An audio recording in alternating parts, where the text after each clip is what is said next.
Pria berusia 40 tahun warga Kecamatan Rasanai Timur, Kota Bima berinisial AR nyaris diamuk massa lantaran ketahuan memerkosa di iparnya yang tunawicara.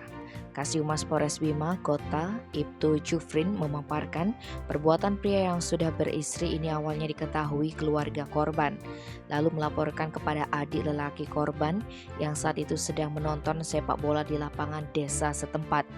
Mendengar itu, adik korban bersama warga lain menuju rumah AR.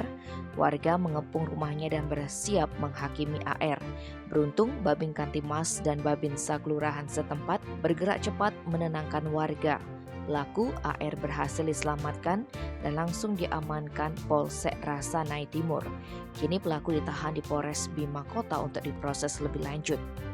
Tim Bali Express melaporkan.